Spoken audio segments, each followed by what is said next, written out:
So, if you're all comfortable, it's time to start this evening's Dhamma talk. And tonight I'm going to talk about the topic of rebirth. And the reason I want to talk about this is because very often this is like a controversial topic in Buddhism.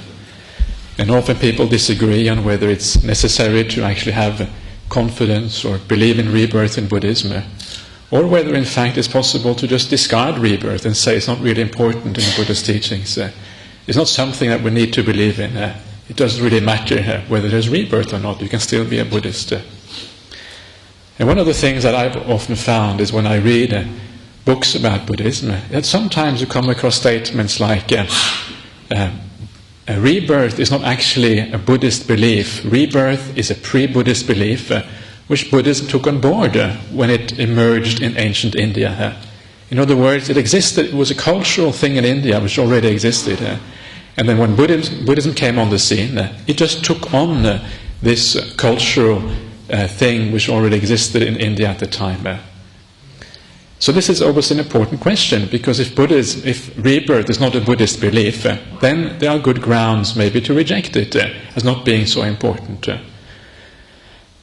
And then finally I want to talk about this. Well, given all the evidence about rebirth, what should our attitude be towards rebirth? Should we believe in it or should we not believe in it? And how, not least, how should we believe in rebirth? So the first thing is then to understand whether rebirth in fact is important in Buddhism. And to get a grasp of this, I want to tell a little bit of the part of the Buddha's story himself before he was enlightened, and the Buddha's search for enlightenment, because this search in itself sheds a lot of light on the importance of rebirth in Buddhism, or whether it's not important. And as many of you already will know, the Buddha's story, I can start from his when he was still a layperson, before he even went forth, before he became an ascetic who practiced in the forest like other ascetics at the time. And everybody knows, most people know who are Buddhist, that the Buddha enjoyed a very privileged life before he became an ascetic. He had all the pleasures that people can have or had in those days 2,500 years ago. And it was only when he realized the dangers in life, the dangers of particularly of old age, death, and also sickness, and he saw the potential suffering in life, not only the potential suffering, the real suffering in life, and the kind of suffering that he also would have to go through later on, that he decided that he would give up all those pleasures that he had in great abundance compared to most people at the time. So that's how the Buddha started his life, started his kind of search, if you like, search for something beyond, something more than just ordinary sensual life of most people. The first thing the Buddha did after he left his home life was to search for teachers, search for other teachers who could tell him, show him the path towards something more than just enjoyment of sensual pleasures. And this is natural. We all, want to find the easy way, and the easy way is obviously to have a teacher rather than actually discovering everything for ourselves. That's exactly what the Buddha did. And the first two teachers that the Buddha had, and this is all found in the discourses and the suttas that the Buddha taught 2,500 years ago. These two teachers, one was known as Alara Kalama, one was named as Uddaka Ramaputta. And they taught a path of meditation. So he followed this path of meditation, and he gained some very powerful and deep states of meditation by following their advice. But then, when he actually gained those states, and he reflected on them, he realized that these states only lead to rebirth. They lead to rebirth in that particular realm which those states correspond to. So this is interesting, if for no other reason than to realize that certainly rebirth was a very prevalent idea at the time of the Buddha. You see that the Buddha automatically, actually it wasn't the Buddha yet at this point, it was the Bodhisattva, but he automatically thought in terms of rebirth. And he rejected this particular path precisely because it only led to rebirth. So this was not enough for him. And you realize that when you read the discourses of the Buddha, it's full of rebirth everywhere. And not talking about, for example, if you read about some of the other ascetics at the time of the Buddha, they would always talk in terms of rebirth. They would talk about purification by rebirth, or you had the Brahmins who would talk about the ideal of the Brahmins was to actually get rebirth together with Brahma in the future. So the whole Indian scene at the time was about rebirth, basically. And the Buddha obviously also thought in the same way. So this is the first pointer here, that the importance of rebirth at the time of the Buddha. But then, of course, the Buddha rejected that because he saw the danger of rebirth. It always leads to old age. It always eventually leads to death. And for that reason, it is not satisfactory. It is fraught with suffering and problems. So the Buddha then left these teachers, and he decided to go out of his own and practice what at that time was considered the most important spiritual practice, which was asceticism. So he practiced asceticism to an extreme degree, to the point where he realized that if I take this asceticism any further, I am going to die. He did things like extreme fasts, like eating a single rice grain a day, like torturing the body, like we often see even today in India. We see all this torturing of the body going on. And he took it to the point where if he went any further, he would die. So he realized, well, I've taken this path to its conclusion, can't go any further, so maybe I'm going the wrong way. At that point, he reflected that, well, I've tried asceticism to its extreme. I have lived the life of a householder with great pleasures, which is the other extreme. Could there be another path to enlightenment? Something which is neither sensual pleasures nor the opposite of sensual pleasures, which is the mortification of the physical body. At this stage, the Buddha realized that, yes, he recalled his experience as a young boy when he had a deep state of meditation. And he realized that, yes, this deep state of meditation I had as a boy, this is a path to enlightenment.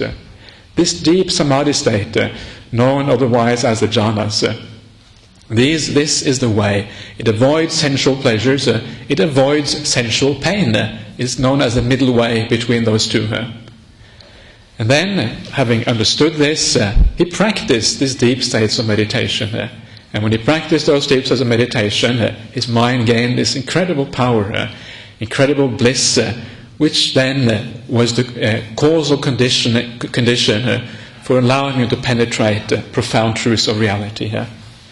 Now, once he had attained these states of meditation, the first thing he did at that point was to ask himself, well, is this idea of rebirth, is it true?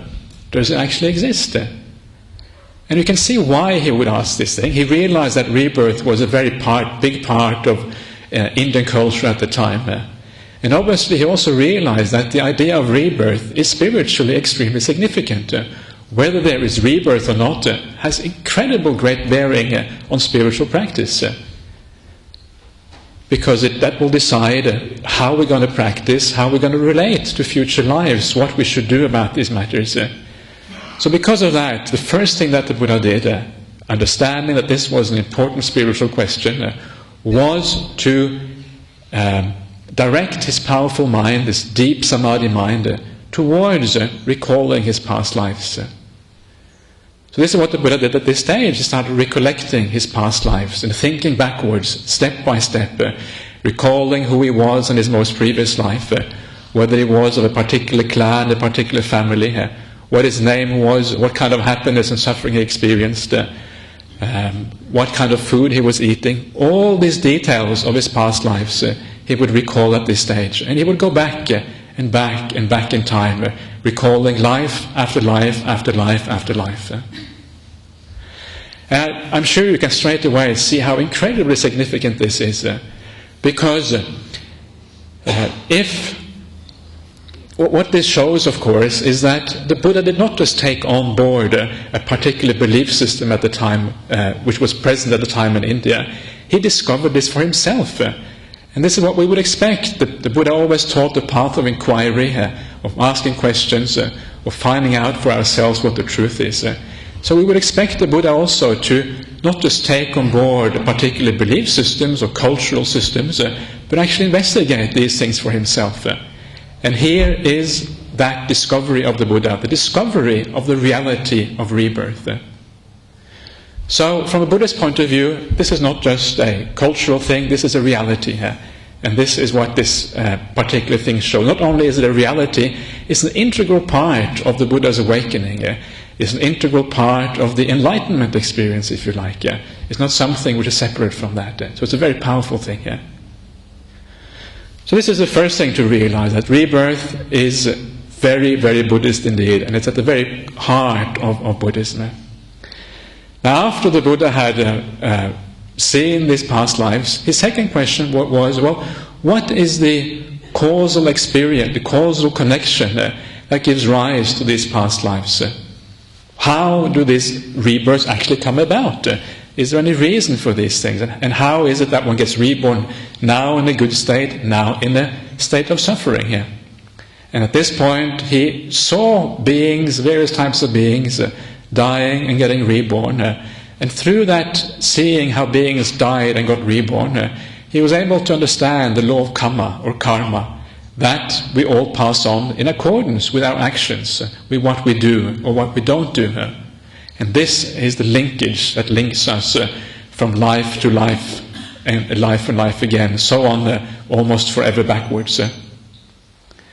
And now is the interesting part, because at this point the Buddha had discovered two of what is known as the three true knowledges in Buddhism. He had discovered the fact of past lives. He had discovered how these past lives comes about. And now, at the very last thing for him to discover, the third of the last knowledge, is the knowledge of full enlightenment. And it is very interesting to actually consider this for a second. Why is it that the Buddha actually recalled his past lives and understood the law of karma before he attained his full enlightenment? And this is another way of showing the importance of past lives in Buddhism. And the reason is very clear when you think about it. When you understand and when you see that you have been reborn again and again and again in the past, doing the same stupid things over and over again. Imagine that, it's terrible. Going through the same experiences life after life. Sometimes going through much worse experiences. I'm going through really, really terrible experiences. A lot of times going through happy experiences. But generally just the tedium of doing this thing hundreds, maybe thousands, maybe millions of times suddenly becomes just unbearable, basically. And then when you understand the causal connection of karma, that basically you're not in charge, this all happens according to cause and condition, and you cannot really control what's happening here, it starts to become very frightening as well. Surely we don't want to just be at the kind of mercy of this law of karma, throwing us one day one way, another life another way, moving around in this thing called samsara, birth and death, without any clear direction whatsoever. It's frightening. And of course the Buddha saw this, he saw the danger in this. And it's only when he realized this that he was able to turn his mind towards enlightenment and towards the ending of this whole thing called birth and death. So birth and death, rebirth and death, is the cause which made it possible for the Buddha to attain enlightenment. Because only then, when he saw that, was he able to turn his mind away from samsara, rebirth and death, and towards enlightenment, towards nibbana, if you like. So from what I've said so far, you can see that rebirth is an extremely important part of the Buddha's teaching. Not something you can just throw out and say, I can be a Buddhist without believing in rebirth. I can reject rebirth 100% as a stupid, non-scientific doctrine and still be a Buddhist.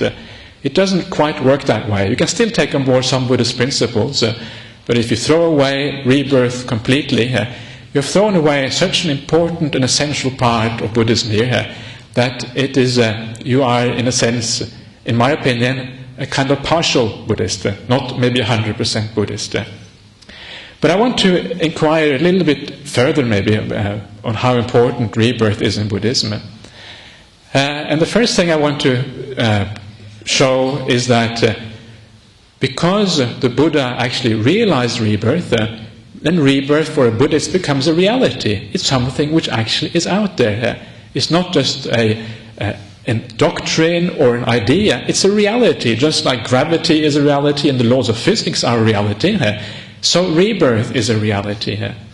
And because it is a reality, it means that there's something called a right view in Buddhism. Because it is a reality, if we are going to look at the world in the way the world actually is, then we are going to have to take on board the doctrine of rebirth. So right view in Buddhism, among other things, means to have some faith, some acceptance of the idea of rebirth. Without that acceptance, one does not really fulfill this thing called right view. So right view in Buddhism is nothing except the aligning of one's ideas, the straightening out of one's ideas in accordance with the reality of Buddhism, with the reality that the Buddha himself taught. That's all it really is. And this right view thing is actually very important. You may think, it might not be very obvious to you why right view is such an important matter. But right view is actually the very first factor on the Buddhist Eightfold Path. And of course the Eightfold Path is the basic scheme in Buddhism for how one practices, how one starts off and practices all the way to full enlightenment. Right view is the beginning of that thing.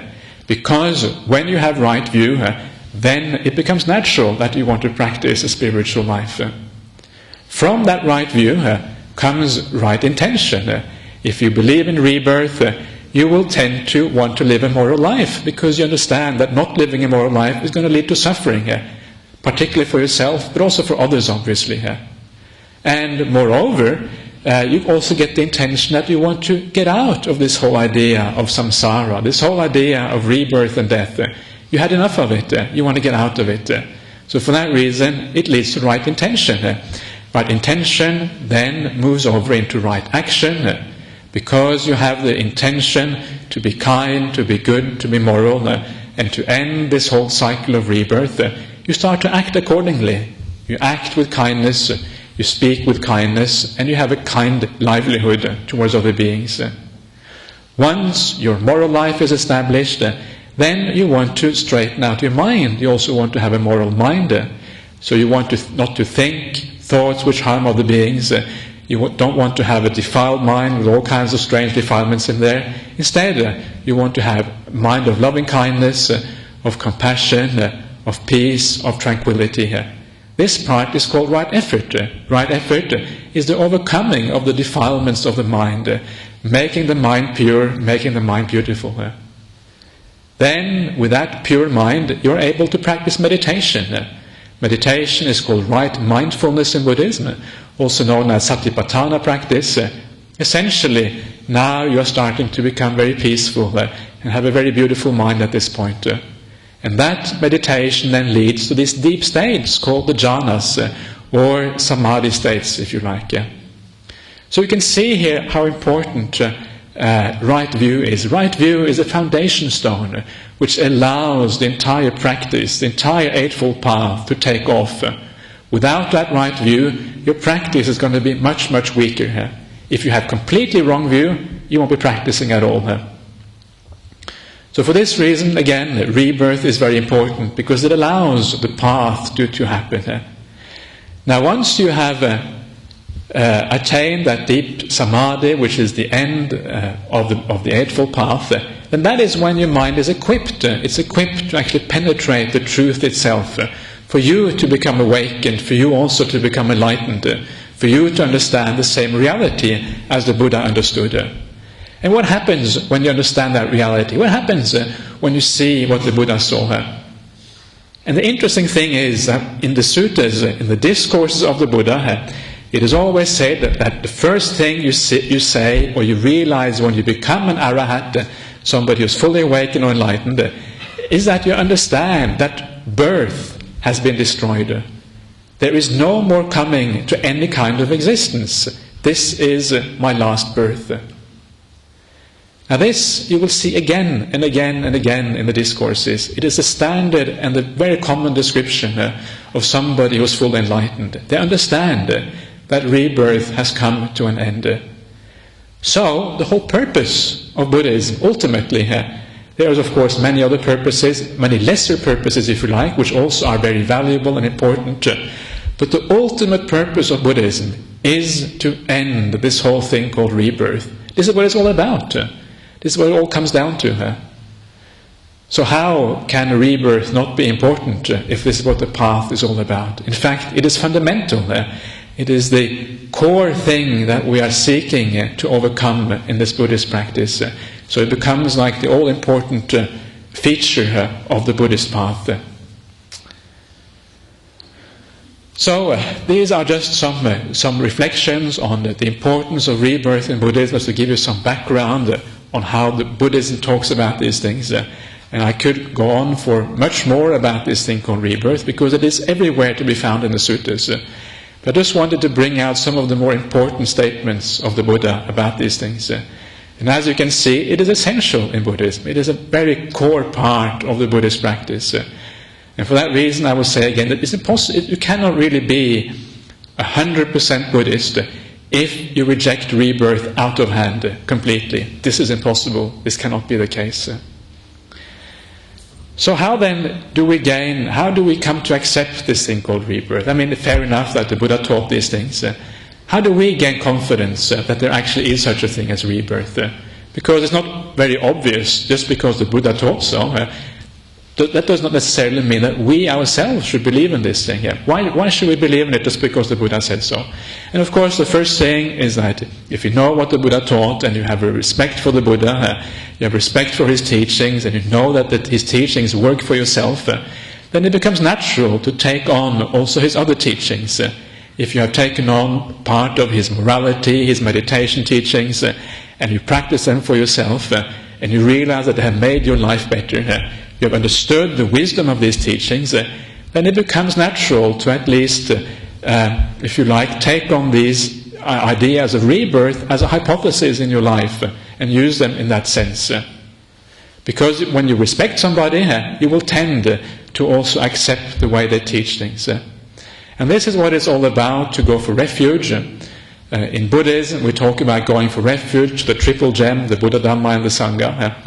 And what this means, going for refuge, means that when we have some questions in our life, when we have some uncertainties about how to deal with the world, what to do, we have a place to go. We have a place where we can actually ask the questions, so to speak, from the Buddha by going to the suttas, or by going to somebody who is the Buddha's representative, if you like, somebody you trust, who knows those teachings, and we can ask the questions there, and we can find solutions to our problems in life. And that is what going to refuge means. It means that we have a place to go when there are difficulties, when there are problems, and when there is questions about spiritual practice. And because we take that refuge, it also means that we at least don't reject the idea of rebirth 100%.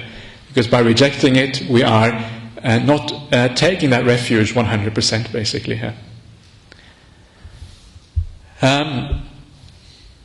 That's the first way, why and how we gain confidence in Buddhism.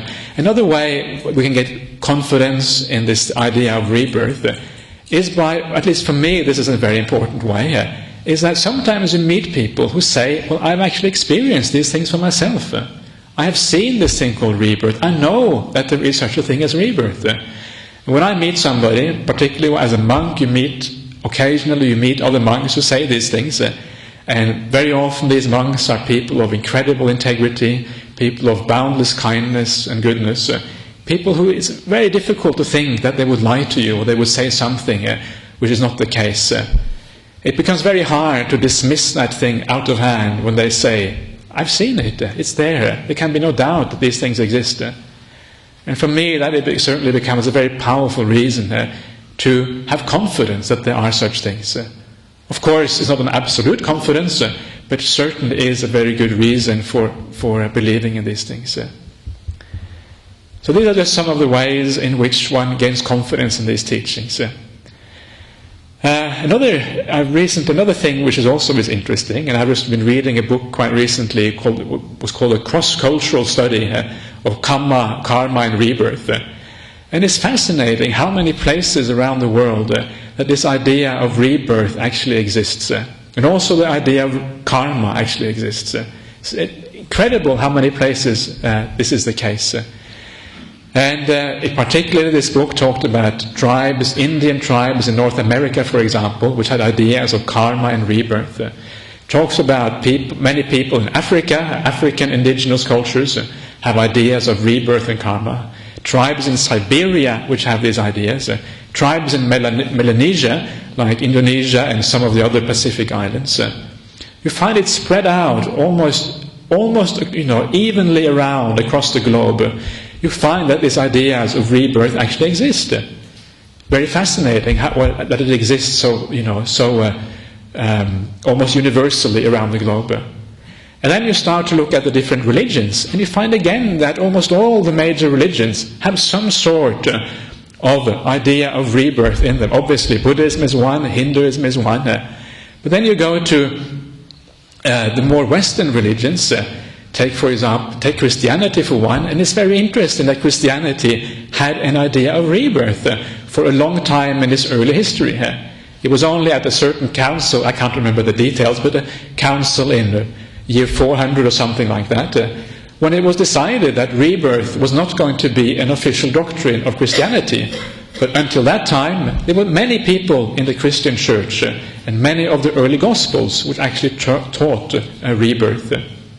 And you find the same thing in Islam. There are parts of Islam, even to this day, who believe in rebirth. You find the same thing in Judaism. So it's an incredibly universal thing. And also, very interesting is that if you ask people today, you take random interviews, for example, in Europe or even the United States, places which often are very atheistic, which don't actually have any religion at all, you actually find that very large percentages of the population believe in rebirth. 30-40% of the population believe in these things. Atheists believe in these things. Agnostics, Christians, Muslims, basically everybody here.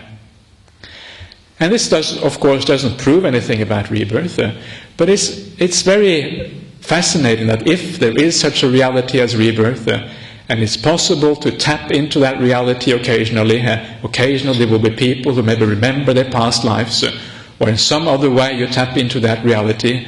Then you would expect that there would be a large number of people around the globe, scattered everywhere, that had this belief, that actually understood this as a reality. That's what you would expect. And that is indeed also what you find. It's not a proof, but it certainly is, in my opinion, a supporting factor in this rebirth business. So that is the Buddhist side of things, and is also some of the reasons why I think it is perfectly good to have a strong confidence and a good confidence in rebirth. But I also want to talk a little bit about the negative side of this. What are the reasons we shouldn't believe in rebirth?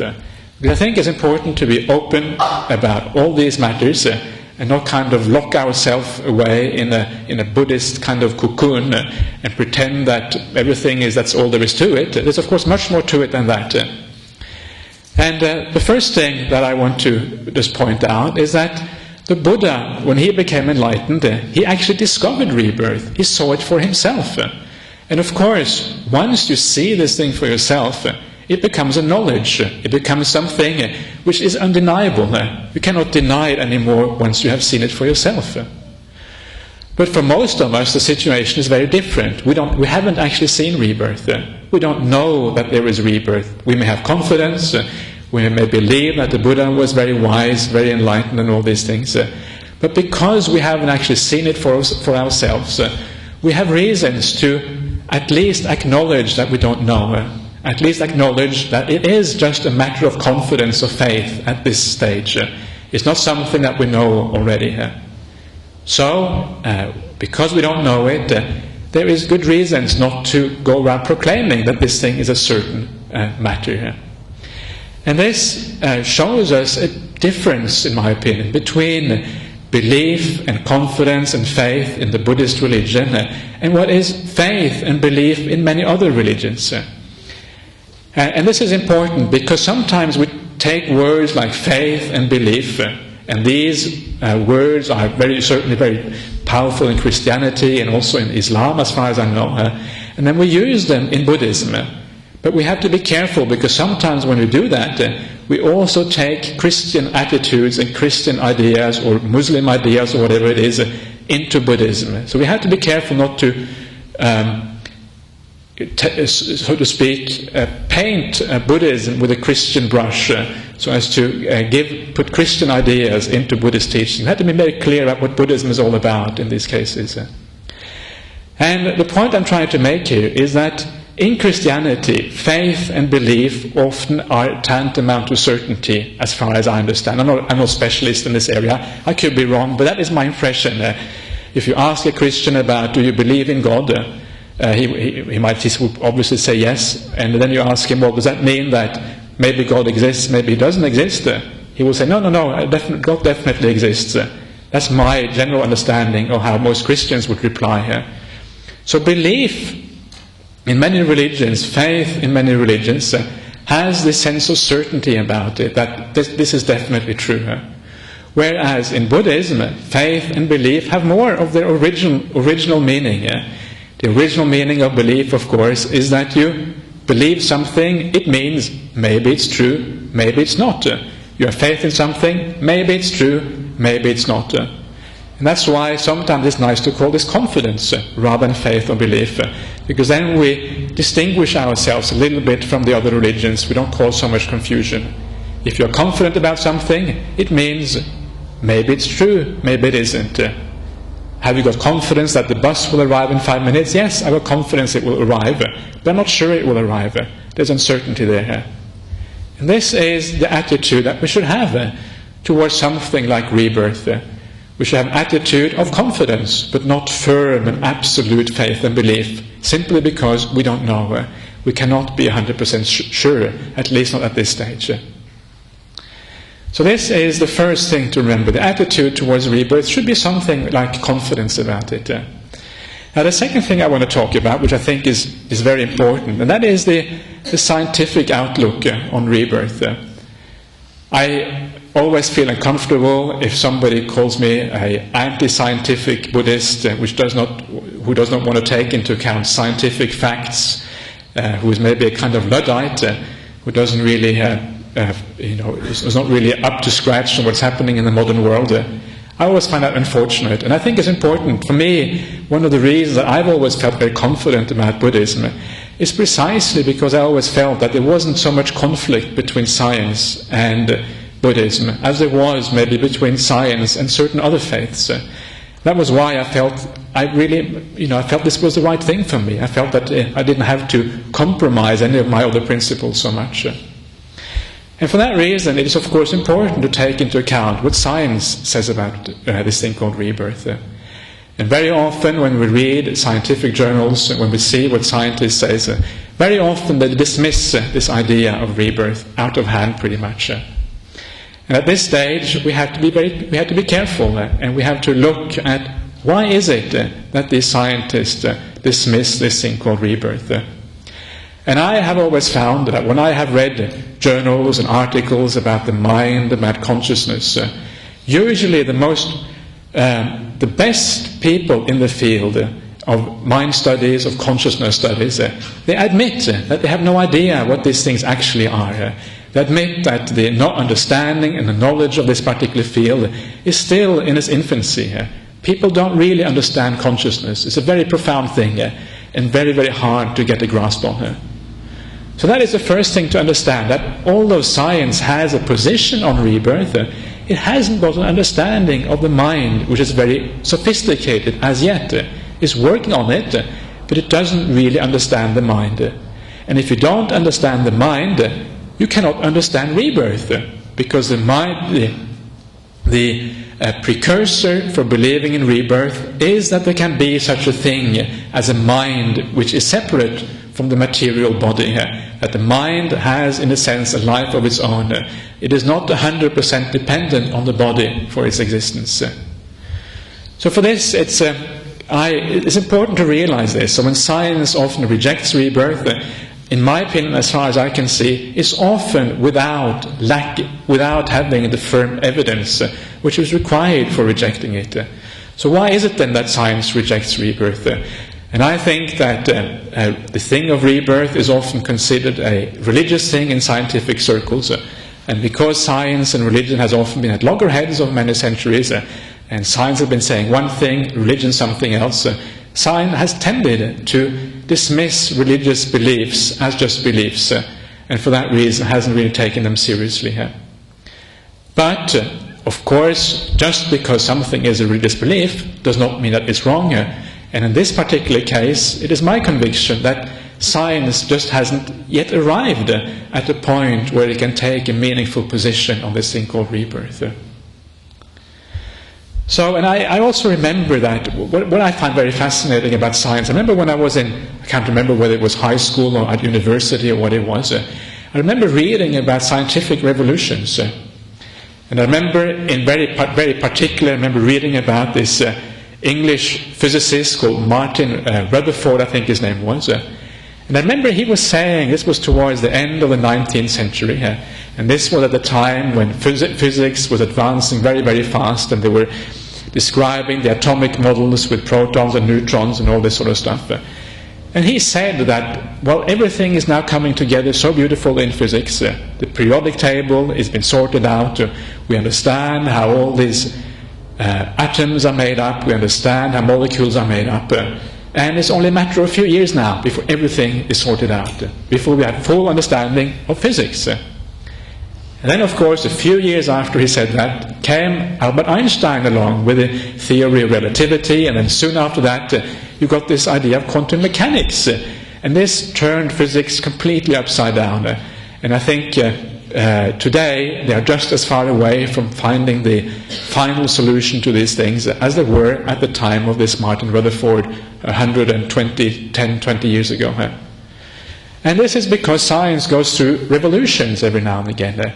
And maybe one day, I think it's quite possible, that science will go through the revolution when it will realize that actually there is such a thing as a mind which is apart and can be apart from materiality. At the moment, science cannot see that, but I think it's quite possible that this will change over the years. Maybe it won't, maybe it will, but I certainly think it is possible. So, that is the scientific, in a sense, rejection of rebirth, most generally speaking. But it's also very fascinating to understand and to realize that there are some very interesting science going on in the area of rebirth. And this is what I want to talk about next. This is the scientific, in a sense, evidence for rebirth. And the most interesting of this scientific evidence is a man who died only a few months ago, a man called Ian Stevenson, who used to teach at the University of Virginia in the United States. It's quite a prestigious university in the US, actually. And he taught there, and he studied what he called past life memories in children. And he studied this over several decades. And this is some of the best scientific evidence which is available for rebirth. And it has made quite an impact in many ways, I think, in the scientific world, although, of course, it's not been accepted. And what he did, he traveled around the world, because there is a phenomenon everywhere around the world whereby small children tend to recall past lives. They tend to say something, sometimes they go up to their mother and say to their mother, "You know my mother lives over there." And very often the mother gets very upset, and of course I'm your mother, I know more about that than you do. So you shouldn't be so sure about that. But often the child is very insistent that it has some memory of something else. He lived somewhere else before, and he will point to a house, point to a village, talk about people which the parents have never heard about. And this is a global phenomenon, according to this Dr. Ian Stevenson. He did research in the United States, in Europe, in large parts of Asia, in Africa, in the Middle East. And everywhere he found these children who remembered past lives.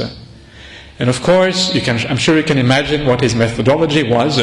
His methodology was to ask these children in great detail about those memories, and then check out whether that village, that house that they were talking about, those people that they mentioned, those names that the children were talking about, do they actually exist? Are there such places?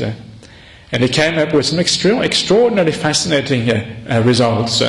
And some of those cases he had were just not explainable in any scientific way, apart from assuming that there must be something called rebirth, some reason why these children actually could remember these things.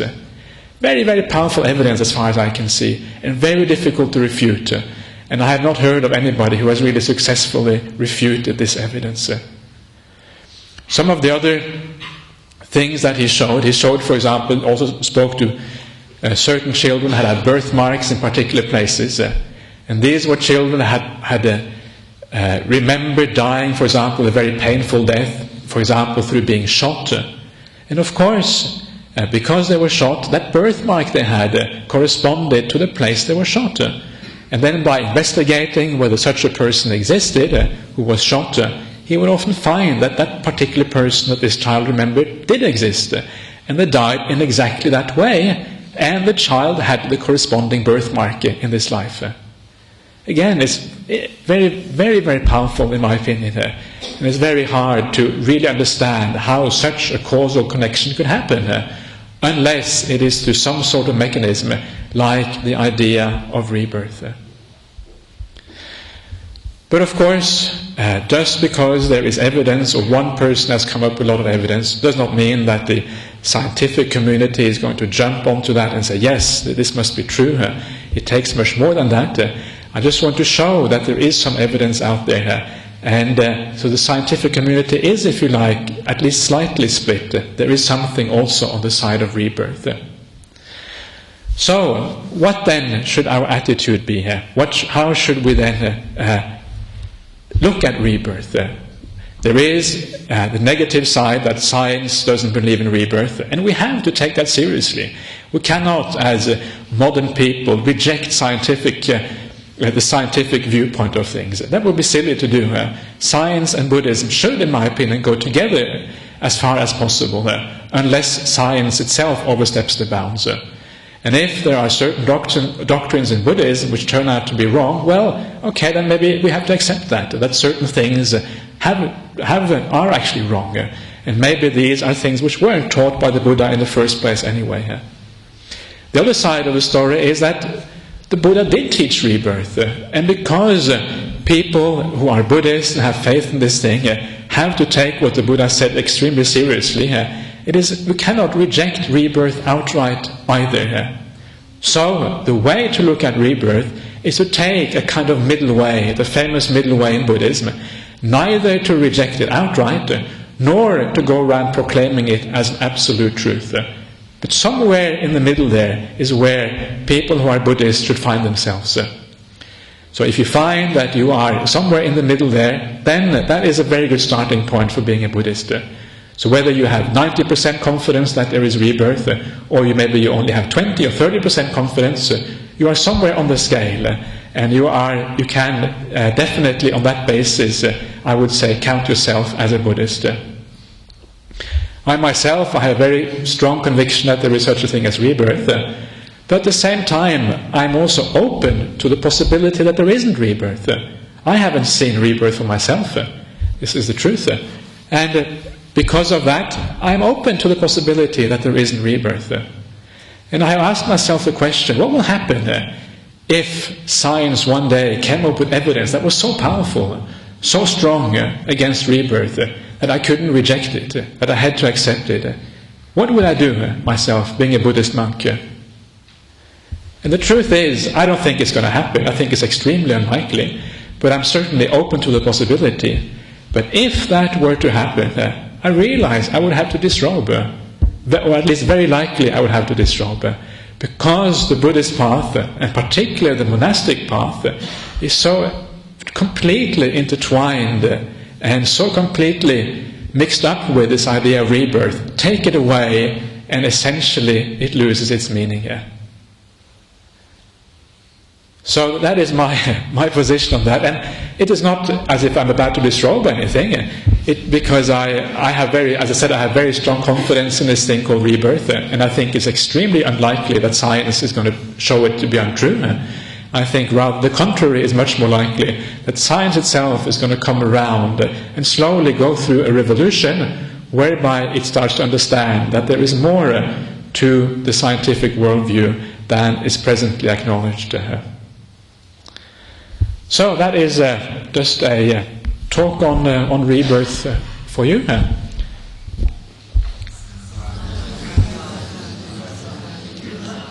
Okay, so if you have any questions or any ideas of your own or anything you want to discuss, this is a good time to bring it up.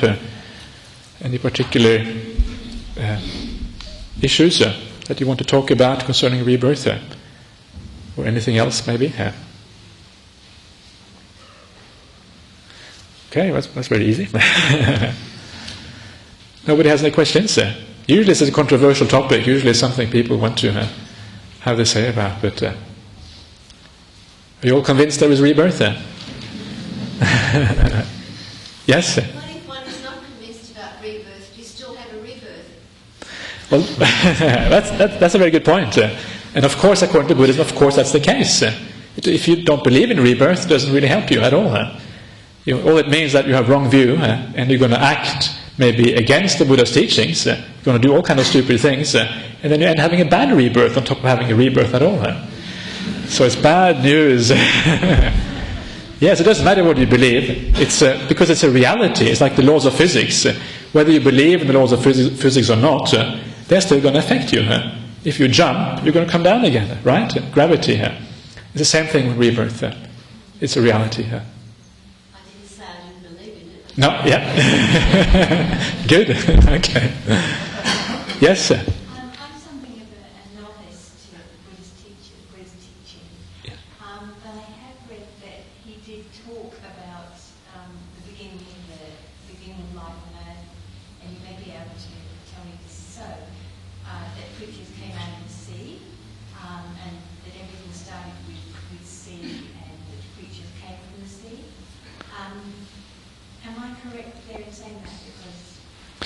Yeah, well, I think the main thing about Buddhism is that it's a teaching which doesn't talk about any particular beginning. It doesn't actually have a beginning as such. So it's not as it actually goes on. If you start looking into past lives, it goes on forever, basically. And the Buddhism actually talks about universal contraction and universal expansions, which are a bit like the Big Bang, and then you have like the Big Crunch after the Big Bang, and then a Big Bang again after that, one after the other. And this is essentially the Buddhist cosmology. The Buddhism doesn't really have all that much to say about evolution on Earth as such. There are certain creation suttas or discourses that were possibly taught by the Buddha, but it's difficult to know whether these are mythological or whether they actually describe a real, reality. I don't really want to get maybe too much into that. But as far as I'm concerned, I don't see any contradiction between the ideas of evolution, which is basically essentially creatures coming out of the sea on land. I don't see any essential contradiction between evolution and Buddhism.